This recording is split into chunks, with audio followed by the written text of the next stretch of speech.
The first time doing this.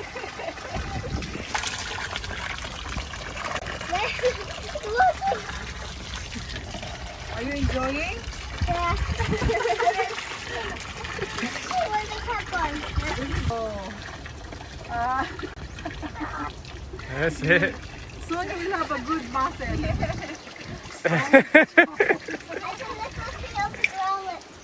Yes. Yeah, that's a good trick.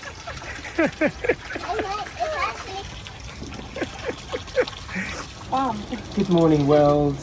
Story and Mary Jane, our landlady, have been outside trying out the old-fashioned well pump. Our landlady arrived recently to come and help us kind of rebuild here on the land, and it's been really lovely to have her here with us. She's offered a lot of relief since she's arrived. So today we wanted to give you a little update on some of the relief efforts that have been done locally since Mary Jane arrived.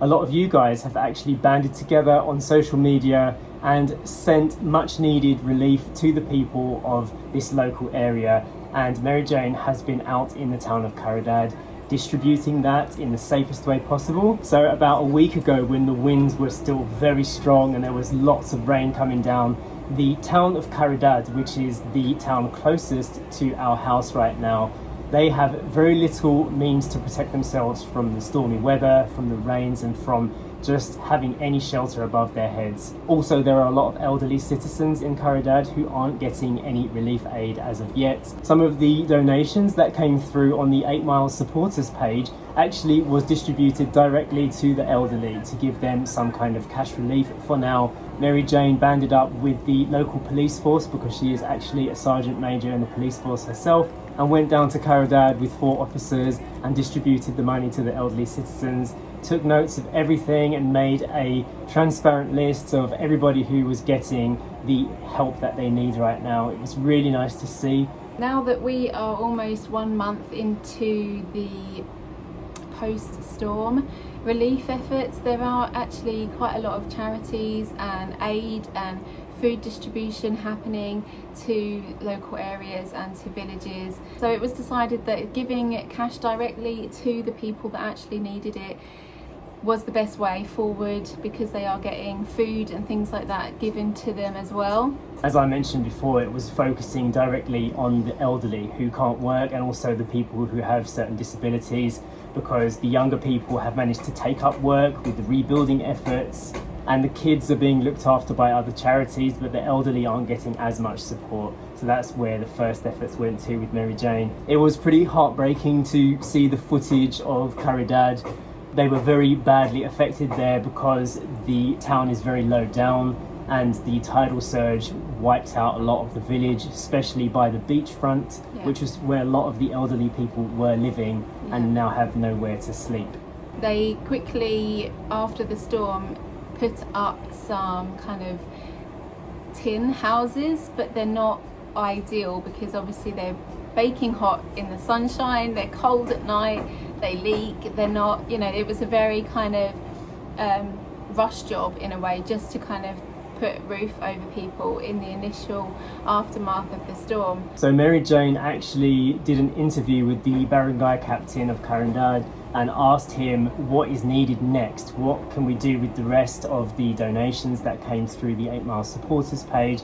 And he said one of the best things we could do is provide tools like chainsaws, because there is a lot of cocoa lumber, a lot of the coconut trees have fallen down already, and with chainsaws they have the people there to be able to cut the timber so that they can build proper structures for the elderly free of charge. Yeah. And so but they just don't have the means to do it. They don't own a chainsaw. So they're asking for a chainsaw for each barangay, so 2, one for Pilar, one for Caridad.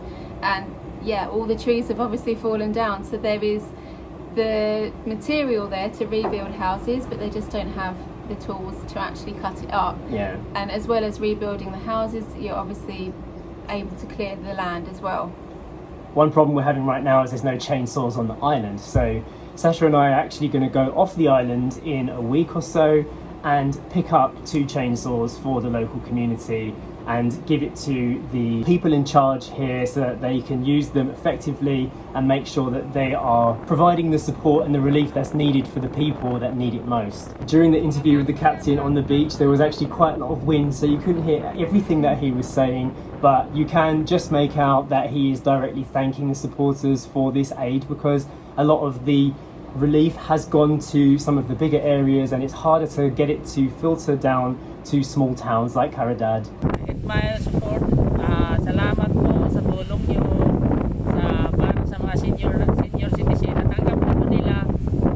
Ako po ay lubos na nagpapasalamat dahil malaking tulong na po yun para sa kanila o para sa amin na taga rito. Malaki na yung malaking tulong na talaga yun. Salamat talaga sa inyo. And of course, as we've mentioned before as well, a huge thank you from us, because we didn't even know that this money was being organised, because we were offline for almost a week. Yeah. So when we finally managed to get online and we saw that you guys were banding together and actually finding a way to funnel some of that support to the smaller towns around us, it was amazing, and this is our way of trying to help with it. After the chainsaws have been bought, one more idea we talked with Mary Jane, was to provide solar lighting to the people of Pilar.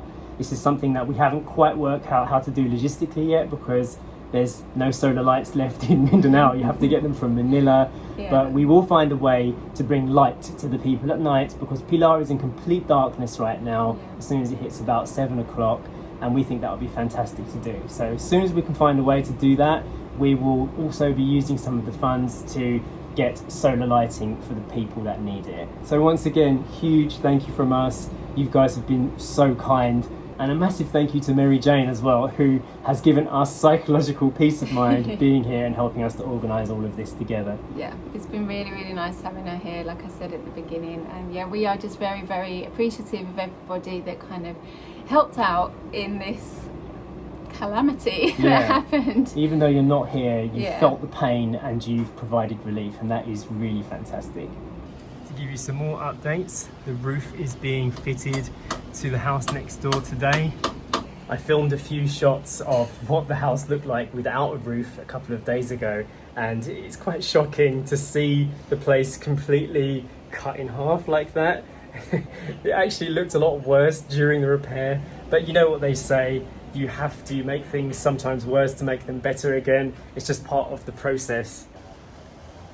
It is a baking hot day today, but at least it's not raining, so the guys can get up there and do a proper job without being pushed aside or having to run in. They've got a generator so they can power their tools, but you can see the shape is going up again.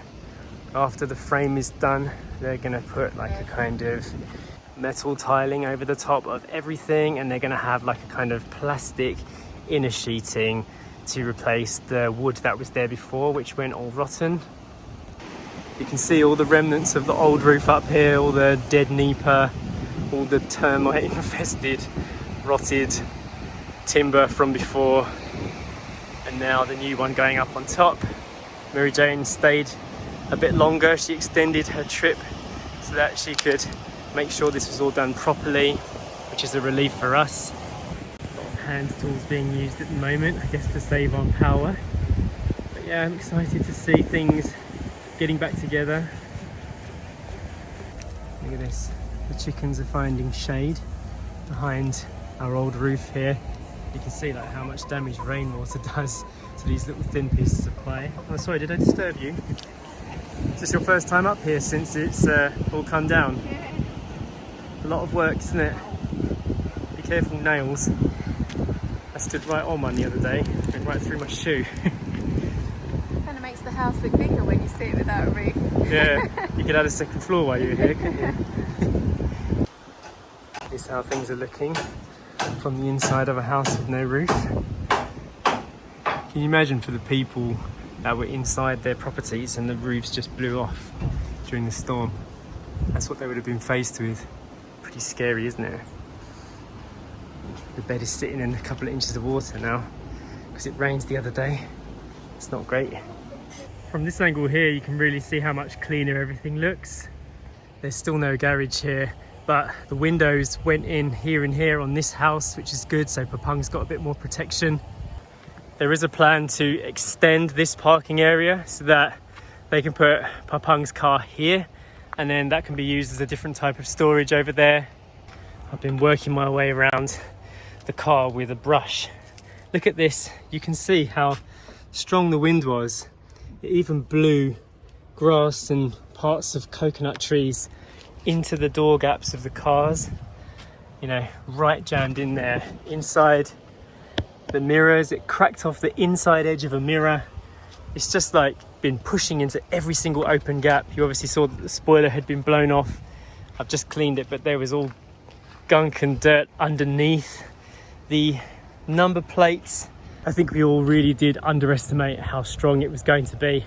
Just across the road here from our house, you can see this structure is getting rebuilt by the children of the old lady that lives there. This place still doesn't have a roof. Mary Jane went over there about a week and a half ago to speak to her and see the damage on her place, give some of the relief donations to her as well, so she can get some stuff done and rebuild her home, because, you know, that's where they live, just straight over there. It's a simple shelter, but it's something. The elderly and the children were definitely most affected by this. That's why we've been trying to focus some of the effort that we can provide to the elderly and to the kids of the island. Speaking of the kids, we are planning to go to Nature Kids up in the Burgos tomorrow to see what they're doing up there with all of the donations that you guys have been funneling in to the north, which has been amazing. And while I'm on the subject of that, I want to do a shout out to my brother, who's been instrumental in helping spread the message ever since the beginning about our safety and about what's been going on with Nature Kids and any kind of relief effort we've mentioned on social media. He's really pushed it out there when we haven't been able to be in contact. So huge thanks to Omar for doing that for us.